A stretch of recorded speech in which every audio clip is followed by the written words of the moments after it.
जय श्री राधे कृष्ण। हमारे प्यारे भाइयों बहनों माताओं व बंधुओं, जीवन सूत्र चैनल पे आपका स्वागत है। आज आपके सामने लेकर आए हैं समुद्र मंथन से जुड़ी पौराणिक कथा। यूं तो हिंदू धर्म में कई ऐसी पौराणिक कथाएं हैं जिसमें देवताओं और असुरों के बीच युद्ध कथाएं प्रचलित हैं, मगर सबसे ज्यादा प्रचलित कथा है समुद्र मंथन। आइए जानते हैं समुद्र मंथन से जुड़ी पौराणिक कथा। एक बार दुर्वासा ऋषि एवं उनके शिष्य शिवजी के दर्शनों के लिए कैलाश पर्वत की ओर जा रहे थे। मार्ग में उन्हें देवराज इंद्र मिले। इंद्र ने दुर्वासा ऋषि और उनके शिष्यों का बहुत ही आदर सत्कार किया, जिससे दुर्वासा ऋषि अत्यंत प्रसन्न हुए और उन्होंने इंद्र को विष्णु भगवान का पारिजात पुष्प दिया। धन संपत्ति वैभव एवं इंद्रासन के गर्व में चूर इंद्र ने उस पारिजात पुष्प को अपने प्रिय हाथी ऐरावत के मस्तक पर रख दिया। उस पुष्प का स्पर्श होते ही ऐरावत हाथी सहसा ही विष्णु भगवान के समान तेजस्वी हो गया। उसने इंद्र के अवहेलना कर दी और उस दिव्य पुष्प को कुचलते हुए वन की ओर चला गया। इंद्र को दिए आशीर्वाद के रूप में भगवान विष्णु के पुष्प का तिरस्कार होते देखकर दुर्वासा ऋषि अत्यंत क्रोधित हो गए। उन्होंने देवराज इंद्र को श्री लक्ष्मी से हीन हो जाने का शाप दे दिया। दुर्वासा ऋषि के शाप के फलस्वरूप लक्ष्मी उसी क्षण स्वर्गलोक को छोड़कर अदृश्य हो गई। लक्ष्मी के चले जाने से इंद्र आदि देवता निर्बल और श्रीहीन हो गए। उनका सारा धन वैभव लुप्त हो गया। जब यह खबर दैत्यों असुरों को मिली तो उन्होंने स्वर्ग पर आक्रमण कर दिया और देवगण को पराजित कर स्वर्ग पर अपना कब्जा जमा लिया। उसके बाद निराश होकर इंद्र देवगुरु बृहस्पति और अन्य देवताओं के साथ ब्रह्मा जी की शरण में पहुँचे। तब ब्रह्मा जी बोले, देवेंद्र इंद्र, भगवान विष्णु के भोगरूपी पुष्प का अपमान करने के कारण रुष्ट होकर भगवती लक्ष्मी तुम्हारे पास से चली गई है। यदि तुम उन्हें पुनः प्रसन्न करने के लिए भगवान नारायण की कृपा दृष्टि प्राप्त करो तो उनके आशीर्वाद से तुम्हें खोया वैभव स्वर्ग पुनः मिल जाएगा। इंद्र और अन्य देवताओं के आग्रह पर ब्रह्मा जी भी उनके साथ भगवान विष्णु की शरण में पहुँचे। वहाँ परब्रह्म भगवान विष्णु भगवती लक्ष्मी के साथ विराजमान थे। सभी देवगण भगवान विष्णु की स्तुति करते हुए बोले, हे प्रभु, आपके श्री चरणों में हमारा कोटि कोटि प्रणाम। भगवान, दुर्वासा ऋषि के शाप के कारण माता लक्ष्मी हमसे रूठ गई है और दैत्यों ने हमें पराजित कर स्वर्ग पर अधिकार कर लिया है। अब हम आपकी शरण में हैं, हमारी रक्षा कीजिए। हम सब जिस उद्देश्य से आपकी शरण में आए हैं, कृपा करके आप उसे पूरा कीजिए। भगवान विष्णु त्रिकालदर्शी है, वे पल भर में ही देवताओं के मन की बात जान गए। तब वे देवगणों से बोले, मेरी बात ध्यान पूर्वक सुने। दैत्यों पर इस समय काल की विशेष कृपा है, इसलिए जब तक तुम्हारे उत्कर्ष और दैत्यों के पतन का समय नहीं आता तब तक तुम उनसे संधि कर लो, क्योंकि केवल यही तुम्हारे कल्याण का उपाय है। क्षीर सागर के गर्भ में अनेक दिव्य पदार्थों के साथ साथ अमृत भी छिपा है। उसे पीने वाले के सामने मृत्यु भी पराजित हो जाती है। इसके लिए तुम्हें समुद्र मंथन करना होगा। यह कार्य अत्यंत दुष्कर है, अतः इस कार्य में दैत्यों से सहायता लो। कूटनीति भी यही कहती है कि आवश्यकता पड़ने पर शत्रुओं को भी मित्र बना लेना चाहिए। तत्पश्चात अमृत पीकर अमर हो जाओ, तब दुष्ट दैत्य भी तुम्हारा अहित नहीं कर पाएंगे। वे जो भी शर्त रखें उसे स्वाकीर कर लो। यह बात याद रखो कि शांति से सभी कार्य बन जाते हैं, क्रोध करने से कुछ नहीं होता। भगवान विष्णु के परामर्श के अनुसार इंद्रादि देवगण दैत्यराज बलि के पास संधि का प्रस्ताव लेकर गए और उन्हें अमृत के बारे में बताकर समुद्र मंथन के लिए तैयार कर लिया। समुद्र मंथन के लिए समुद्र में मंदराचल को स्थापित कर वासुकी नाग को रस्सी बनाया गया। तत्पश्चात दोनों पक्ष अमृत प्राप्ति के लिए समुद्र मंथन करने लगे। समुद्र मंथन से निकला अमृत समुद्रा मंथन अमृत। अमृत पाने की इच्छा से सभी बड़े जोश और वेग से मंथन कर रहे थे। सहसा तभी समुद्र में से कालकूट नामक भयंकर विष निकला। उस विष की अग्नि से 10 दिशाएं जलने लगी। समस्त प्राणियों में हाहाकार मच गया। उस विष की ज्वाला से सभी देवता तथा दैत्य जलने लगे और उनकी कांति फीकी पड़ने लगी। इस पर सभी ने मिलकर भगवान शंकर से प्रार्थना की। उनकी प्रार्थना पर महादेव जी उस विष को हथेली पर रखकर उसे पी गए, किंतु उसे कंठ से नीचे नहीं उतरने दिया। उस कालकूट विष के प्रभाव से शिवजी का कंठ नीला पड़ गया। इसीलिए महादेव जी को नीलकंठ भी कहते हैं। उनकी हथेली से थोड़ा सा विष पृथ्वी पर टपक गया था, जिसे सांप, बिच्छू आदि विषैले जंतुओं ने ग्रहण कर लिया। फिर से समुद्र मंथन प्रारंभ हुआ और इस बार दूसरा रत्न कामधेनु गाय निकली, जिसे ऋषियों ने रख लिया। फिर उच्चैश्रवा घोड़ा निकला, जिसे दैत्यराज बलि ने रख लिया। उसके बाद ऐरावत हाथी निकला, जिसे देवराज इंद्र ने रख लिया। ऐरावत के बाद कौस्तुभमणि समुद्र से निकली, उसे विष्णु भगवान ने रख लिया। फिर कल्पवृक्ष निकला और रंभा नामक अप्सरा निकली। इन दोनों को देवलोक में रख लिया गया। आगे फिर समुद्र को मथने से लक्ष्मी जी निकली। लक्ष्मी जी ने स्वयं ही भगवान विष्णु को वर लिया। उसके बाद कन्या के रूप में वारुणी प्रकट हुई, जिसे दैत्यों ने ग्रहण किया। फिर एक के पश्चात एक चंद्रमा, पारिजात वृक्ष तथा शंख निकले और अंत में धन्वंतरी वैद्य अमृत का घट लेकर प्रकट हुए। धन्वंतरी के हाथ से अमृत को दैत्यों ने छीन लिया और उसके लिए आपस में ही लड़ने लगे। देवताओं के पास दुर्वासा के शापवश इतनी शक्ति रही नहीं थी कि वे दैत्यों से लड़कर उस अमृत को ले सके, इसलिए वे निराश खड़े हुए उनका आपस में लड़ना देखते रहे। देवताओं की निराशा को देखकर भगवान विष्णु तत्काल मोहिनी रूप धारण कर आपस में लड़ते दैत्यों के पास जा पहुँचे। उस विश्व मोहिनी रूप को देखकर दैत्य तथा देवताओं की तो बात ही क्या, स्वयं ब्रह्मज्ञानी कामदेव को भस्म कर देने वाले भगवान शंकर भी मोहित होकर उनकी ओर बार बार देखने लगे। जब दैत्यों ने उस नवयौवना सुंदरी को अपनी ओर आते हुए देखा, तब वे अपना सारा झगड़ा भूलकर उसी सुंदरी की ओर कामासक्त होकर एकटक देखने लगे। वे दैत्य बोले, आओ शुभगे, तुम्हारा स्वागत है। हमें अपने सुंदर कर कमलों से यह अमृत पान कराओ। इस पर विश्वमोहिनी रूपी विष्णु ने कहा, हे देवताओं और दानवों, तुम दोनों ही महर्षि कश्यप जी के पुत्र हो, फिर भी परस्पर लड़ते हो। मैं तो स्वेच्छाचारिणी स्त्री हूँ। बुद्धिमान लोग ऐसी स्त्री पर कभी विश्वास नहीं करते, फिर तुम लोग कैसे मुझ पर विश्वास कर रहे हो? अच्छा यही है कि स्वयं सब मिलकर अमृत पान कर लो। विश्वमोहिनी के ऐसे नीति कुशल वचन सुनकर उन कामांध दैत्यों, दानवों और असुरों को उस पर और भी विश्वास हो गया। वे बोले, सुंदरी, हम तुम पर पूर्ण विश्वास है। तुम जिस प्रकार इस अमृत बांटोगी, हम उसी प्रकार अमृत पान कर लेंगे। तुम ये घट लो और हम सभी में अमृत वितरण करो। विश्वमोहिनी ने अमृत घट लेकर देवताओं और दैत्यों को अलग अलग पंक्तियों में बैठने के लिए कहा। उसके बाद दैत्यों को अपने कटाक्ष से मदहोश करते हुए देवताओं को अमृत पान कराने लगे। दैत्य उनके कटाक्ष से ऐसे मदहोश हुए कि अमृत पीना ही भूल गए। भगवान की इस चाल को राहु नामक दैत्य समझ गया। वह देवता का रूप बनाकर देवताओं में जाकर बैठ गया और प्राप्त अमृत को मुख में डाल लिया।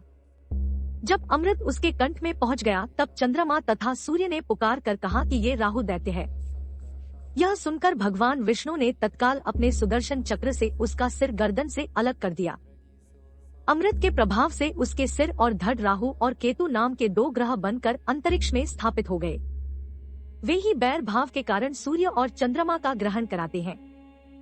इस तरह देवताओं को अमृत पिलाकर भगवान विष्णु वहां से लोप हो गए। उनके लोप होते ही दैत्यों की मदहोशी समाप्त हो गई। वे अत्यंत क्रोधित हो देवताओं पर प्रहार करने लगे। इस बार सभी देवराज अपनी शक्ति वापिस पा चुके थे। आता उन्होंने दैत्यों को परास्त कर अपना इंद्रलोक वापस प्राप्त कर लिया। यहाँ हुआ था देवताओं द्वारा समुद्र मंथन, निकले थे ये 14 रत्न। यहाँ जानिए हर रत्न का रहस्य। समुद्र मंथन की कथा।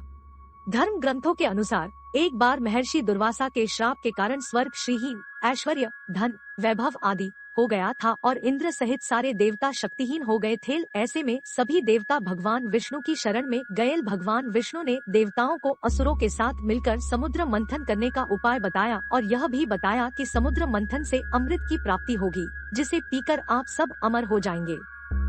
यह बात जब देवताओं ने असुरों के राजा बलि को बताई, तो वह भी अमरत्व प्राप्ति के लोभ में समुद्र मंथन के लिए तैयार हो गए। इसके बाद वासुकी नाग की नेति बनाई गई और मंदराचल पर्वत की सहायता से समुद्र को मथना प्रारंभ किया गया, जिसके परिणाम स्वरूप एक एक करके समुद्र से 14 रत्न निकले, जिनका विवरण निम्न है। 14 रत्नों के महत्वपूर्ण रहस्य ये हैं। 1. हलाहल विष। समुद्र मंथन से सबसे पहले जल का हलाहल विष निकला, जिसकी ज्वाला बहुत तीव्र थी। हलाहल विष की ज्वाला से सभी देवता तथा दैत्य जलने लगे और उनकी चमक फीकी पड़ने लगी। इस पर सभी ने मिलकर भगवान शंकर की प्रार्थना की। देवताओं तथा असुरों की प्रार्थना पर महादेव शिव उस विष को हथेली पर रखकर उसे पी गए, किंतु देवी पार्वती ने विष को उनके कंठ से नीचे नहीं उतरने दिया। आता हलाहल विष के प्रभाव से शिव का कंठ नीला पड़ गया। इसीलिए महादेव को नीलकंठ भी कहा जाता है। हलाहल विष को पीते समय शिव की हथेली से थोड़ा सा विष पृथ्वी पर टपक गया, जिसे सांप, बिच्छू आदि विषैले जंतुओं ने ग्रहण कर लिया। 2. कामधेनु गाय। हलाहल विष के बाद समुद्र मंथन से कामधेनु गाय बाहर निकली। वह अग्निहोत्र यज्ञ की सामग्री उत्पन्न करने वाली थी, इसलिए ब्रह्मवादी ऋषियों ने उसे ग्रहण कर लिया। कामधेनु का वर्णन पौराणिक गाथाओं में एक ऐसी चमत्कारी गाय के रूप में मिलता है जिसमें दैवीय शक्तियां थी और जिसके दर्शन मात्र से ही लोगों के दुख व पीड़ा दूर हो जाती थी। यह कामधेनु जिसके पास होती थी उसे हर तरह से चमत्कारिक लाभ होता था। इस गाय का दूध अमृत के समान माना जाता था। जैसे देवताओं में भगवान विष्णु, सरोवरों में समुद्र, नदियों में गंगा, पर्वतों में हिमालय, भक्तों में नारद, सभी पुरियों में कैलाश, संपूर्ण क्षेत्रों में केदार क्षेत्र श्रेष्ठ है, वैसे ही सभी गायों में कामधेनु सर्वश्रेष्ठ है।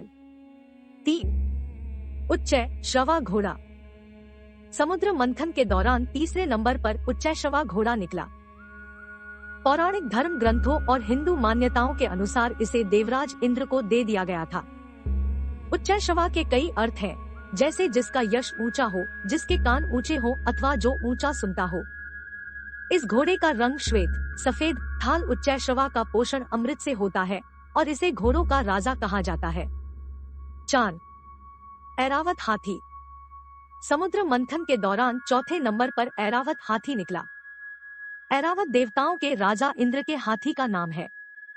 समुद्र मंथन से प्राप्त रत्नों के बंटवारे के समय ऐरावत को इंद्र को दे दिया गया था। ऐरावत को शुक्लवर्ण और 4 दांतों वाला बताया गया है। रत्नों के बंटवारे के समय इंद्र ने इस दिव्य गुणयुक्त हाथी को अपनी सवारी के लिए ले लिया था, इसलिए इसे इंद्रहस्ती अथवा इंद्रकुंजर भी कहा जाता है। 5. कौस्तुभ मणि। समुद्र मंथन के दौरान 5वें नंबर पर कौस्तुभ मणि प्रकट हुआ, जिसे भगवान विष्णु ने अपने हृदय पर धारण कर लिया। यह बहुत ही चमकदार थी और ऐसा माना जाता है कि जहाँ भी यह मणि होती है वहाँ किसी भी प्रकार की दैवीय आपदा नहीं होती है। 6. कल्पवृक्ष।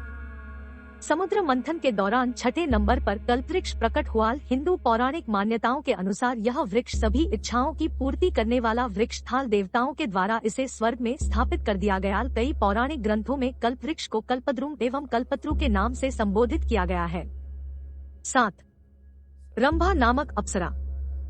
समुद्र मंथन के दौरान 7वें नंबर पर रंभा नामक अप्सरा प्रकट हुई। वह सुंदर वस्त्र व आभूषण पहने हुई थी और उसकी चाल मन को लुभाने वाली थी। वह स्वयं ही देवताओं के पास चली गई। बाद में देवताओं ने रंभा को इंद्र को सौंप दिया, जो उनके सभा की प्रमुख नृत्यांगना बन गई। 8. देवी लक्ष्मी। समुद्र मंथन के दौरान 8वें नंबर पर देवी लक्ष्मी प्रकट हुई। क्षीर समुद्र से जब देवी लक्ष्मी प्रकट हुई तब वह खिले हुए श्वेत कमल के आसन पर विराजमान थीं। उनके श्री अंगों से दिव्य कांति निकल रही थी और उनके हाथ में कमल था। देवी लक्ष्मी को देखकर असुर, देवता, ऋषि आदि सभी चाहते थे कि लक्ष्मी उन्हें मिल जाए, लेकिन लक्ष्मी ने स्वयं ही भगवान विष्णु का वरण कर लिया। 9. वारुणी अर्थात मदिरा। समुद्र मंथन के दौरान 9वें नंबर पर वारुणी प्रकट हुई। भगवान विष्णु की अनुमति से इसे दैत्यों ने ले लिया। वास्तव में वारुणी का अर्थ मदिरा है और यही कारण है कि दैत्य हमेशा मदिरा में डूबे रहते थे। 10. चंद्रमा। समुद्र मंथन के दौरान 10वें नंबर पर चंद्रमा प्रकट हुए, जिन्हें भगवान शिव ने अपने मस्तक पर धारण कर लिया। पारिजात वृक्ष। समुद्र मंथन से 11वें नंबर पर पारिजात वृक्ष प्रकट हुआ। इस वृक्ष की विशेषता यह थी कि इसे छूने से ही थकान मिट जाती थी। यह वृक्ष भी देवताओं के हिस्से में चला गया। 12. पांचजन्य शंख। समुद्र मंथन के दौरान 12वें नंबर पर पांचजन्य शंख प्रकट हुआ। इसे भगवान विष्णु ने अपने पास रख लिया। इस शंख को विजय का प्रतीक माना गया है, साथ ही इसकी ध्वनि को भी बहुत ही शुभ माना गया है। विष्णु पुराण के अनुसार माता लक्ष्मी समुद्रराज की पुत्री है तथा शंख उनका सहोदर भाई है। आता यह भी मान्यता है कि जहाँ शंख है वहीं लक्ष्मी का वास होता है। इन्हीं कारणों से हिंदुओं द्वारा पूजा के दौरान शंख को बजाया जाता है। 13 भगवान धन्वंतरी। समुद्र मंथन के दौरान सबसे अंत में हाथ में अमृतपूर्ण स्वर्ण कलश लिए श्याम वर्ण चतुर्भुज रूपी भगवान धन्वंतरी प्रकट हुए। अमृत वितरण के पश्चात देवराज इंद्र की प्रार्थना पर भगवान धन्वंतरी ने देवों के वैद्य का पद स्वीकार कर लिया और अमरावती उनका निवास स्थान बन गया। बाद में जब पृथ्वी पर मनुष्य रोगों से अत्यंत पीड़ित हो गए तो इंद्र ने धन्वंतरी जी से प्रार्थना की वह पृथ्वी पर अवतार लेने। इंद्र की प्रार्थना स्वीकार कर भगवान धन्वंतरी ने काशी के राजा दिवोदास के रूप में पृथ्वी पर अवतार धारण किया। इनके द्वारा रचित धन्वंतरि संहिता आयुर्वेद का मूल ग्रंथ है। आयुर्वेद के आदि आचार्य सुश्रुत मुनि ने धन्वंतरि जी से ही इस शास्त्र का उपदेश प्राप्त किया था। 14 अमृत। समुद्र मंथन के दौरान प्रकट होने वाला 14वां और अंतिम रत्न अमृत थाल। अमृत का शाब्दिक अर्थ अमरता है। भारतीय ग्रंथों में यह अमृत प्रदान करने वाले रसायन के अर्थ में प्रयुक्त होता है। यह शब्द सबसे पहले ऋग्वेद में आया है, जहां यह सोम के विभिन्न पर्यायों में से एक है। अमृत को देखकर दानव आपस में लड़ने लगे, तब भगवान विष्णु ने मोहिनी रूप धारण कर छल पूर्वक देवताओं को अमृत पान करवा दिया।